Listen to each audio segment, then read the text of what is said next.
Welcome back to Press Review In Depth.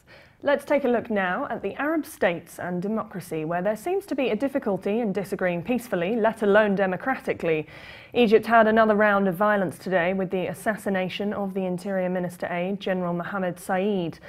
Let's see where we saw a step forward to democracy and where we didn't.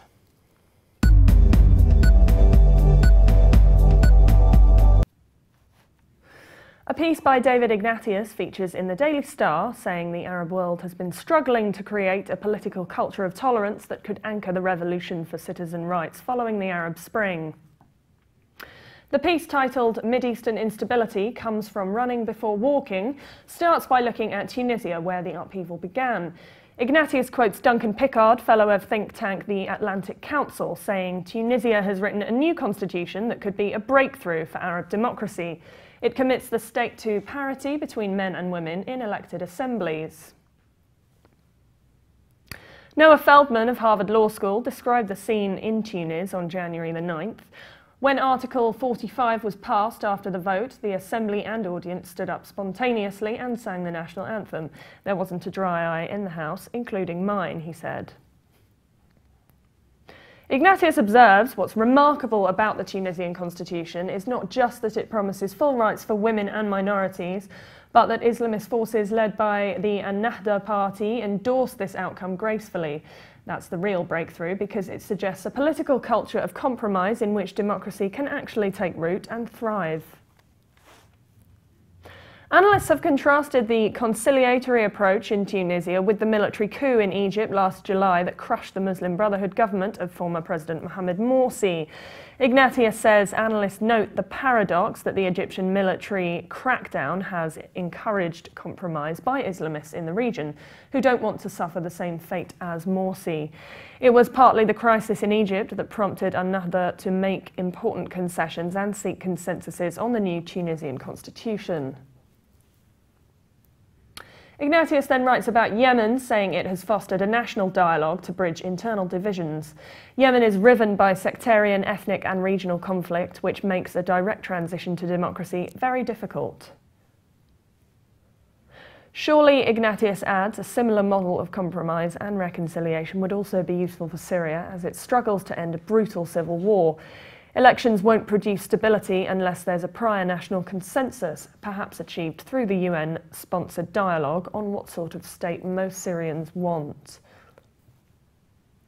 Ignatius draws to a conclusion by saying the tumultuous course of the Arab revolutions over the last 3 years suggests that when it comes to democracy, a nation can't hope to run before it learns to walk.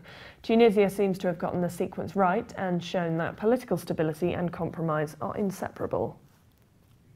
Joining us today is Jonathan Fryer, journalist, commentator and lecturer on democracy building and media in Egypt.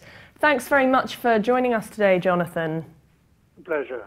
My first question, David Ignatius wrote recently in the Daily Star that Tunisia is the only success story to emerge from 3 years of instability in the Arab world, and that their new constitution could be hailed as a breakthrough for Arab democracy. Do you think other countries could catch on and have some of this success from the Arab Spring? I think it's going to be a much more difficult journey for most of them. Tunisia, in a sense, had the advantage of being the first of the countries to experience the Arab uprising, beginning with Mohamed Bouazizi's self-immolation, December 2010.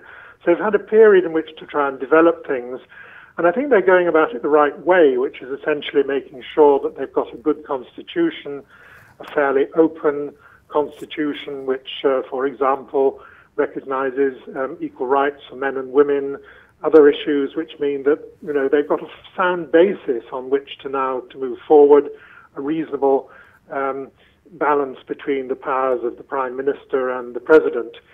The other countries, alas, have had a much more rocky road. Libya, of course, had all forms of true democratic representation totally stifled during the 40 years of Gaddafi's rule, and is going through real problems trying to follow the democratic pattern that it wanted. It had elections, the elections were greeted, but as we've seen, unfortunately, there isn't unity in the country and there's still a long way to go.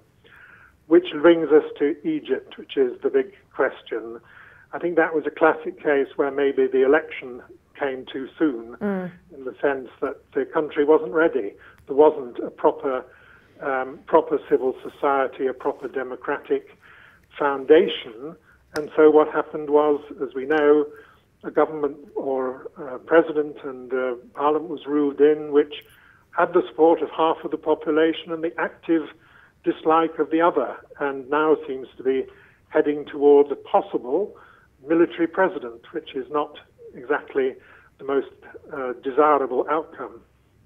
Yeah, do you see this maybe as sort of a replacement of Mubarak in a sense? Egypt hasn't really moved forward at all since the revolution. That's correct, and I mean it's hugely disappointing for many of the brave people who spent not just hours but days and in some cases weeks in Tahrir Square in January, February 2011 demonstrating.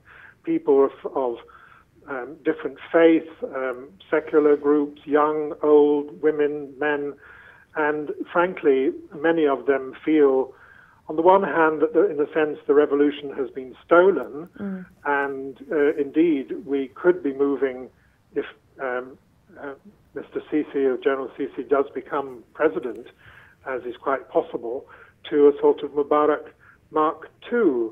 On the other hand, because of the insecurity in Egypt, the violence, the sorts of terror and civil unrest that's been happening in recent months, which is fairly foreign to much of the Egyptian experience, many people have rather sort of thrown their hands up in the air and thought, well, democracy didn't deliver what we wanted, so maybe, you know, we should go back into the arms of the military for a while. Yeah, and speaking of violence in Egypt, we've seen today the assassination of the Egyptian Interior Minister aide and also sectarian violence targeting Copts and other minorities.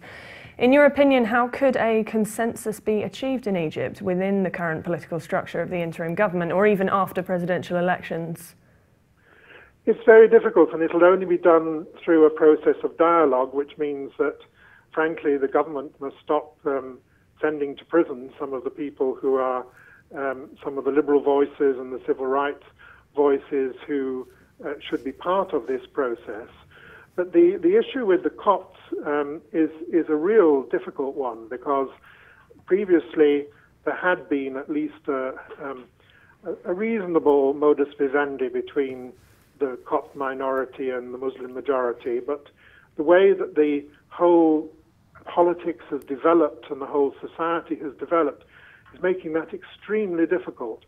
And again, you know, many of the political leaders potential political leaders are now in exile if they're not actually in prison.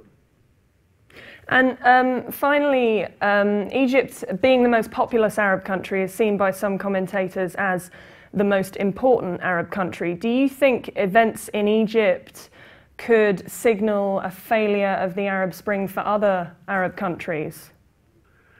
It certainly would signal a slowing down. I think it's maybe too much to say a total failure. I always said that even using the expression Arab Spring was a bit misleading, because it would take not 1 year, but at least a decade or more before this whole process worked through. In a sense, Tunisia is lucky, and it seems to be happening a bit faster. But perhaps we would only be able to judge in 10 years' time whether Egypt has failed or whether it just took a lot longer to get to a more desirable place. Thanks very much for joining us today, Jonathan. Pleasure. That was Jonathan Fryer, also chairman of the Liberal International British Group. For more updates, please visit levant.tv. Thanks for watching. Bye for now.